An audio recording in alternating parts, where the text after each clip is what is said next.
आलोक वर्मा। मित्रों, कोलकाता कांड में क्या पॉलीग्राफिक टेस्ट से कुछ मिला है?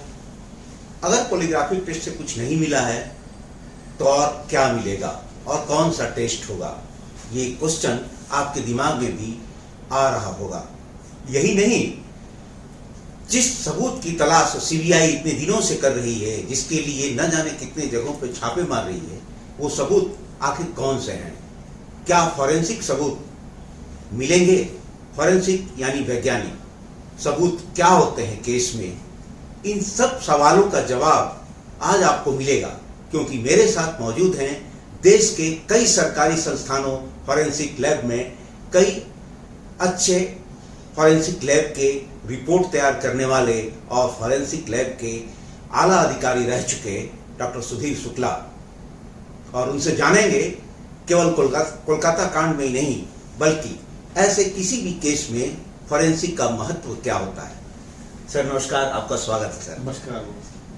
सर, कोलकाता कांड में अभी सीबीआई जो है फॉरेंसिक सबूतों की तलाश कर रही है, जिसके लिए पॉलीग्राफिक टेस्ट भी हुआ और शायद आगे जाकर नार्को भी हो और ब्रेन मैपिंग भी हो।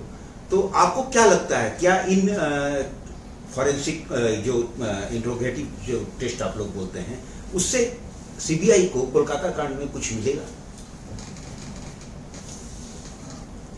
ये जो जिसकी बात कर रहे हैं हम, ये इंट्रोगेटिव फॉरेंसिक्स बोलते हैं।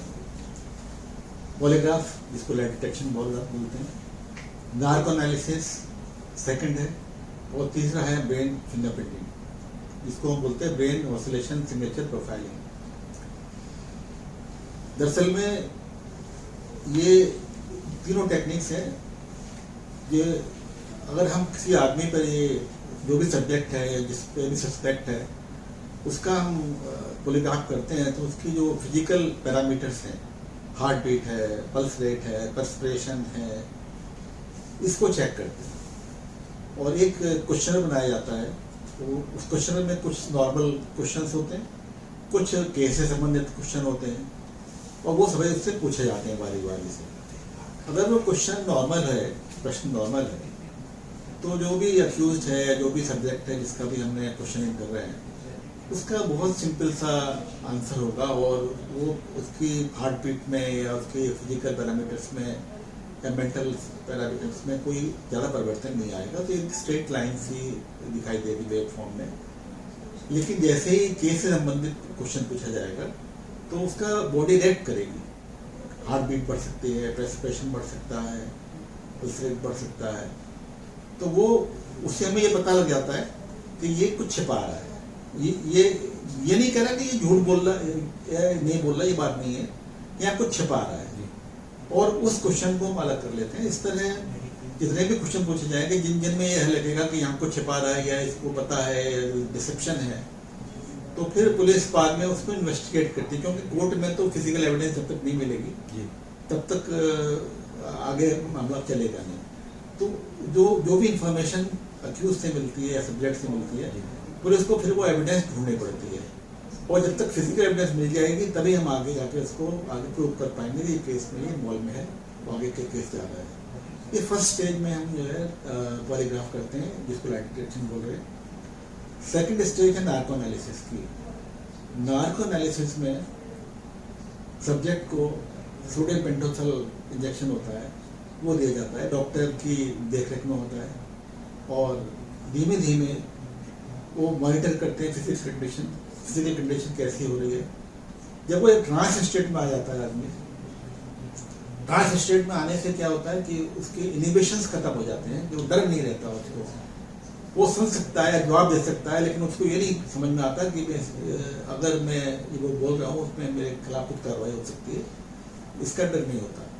तो जो भी सवाल उससे पूछे जाते हैं तो उससे उसका वो आंसर देता है। लेकिन चूंकि आप देखिए ना, इंसान की बॉडी और इंसान का दिमाग बड़ा कॉम्प्लेक्स है, बहुत सी जवाब उसको दिए जाएंगे, कुछ रिलेवेंट होंगे, कुछ रिलेवेंट होंगे।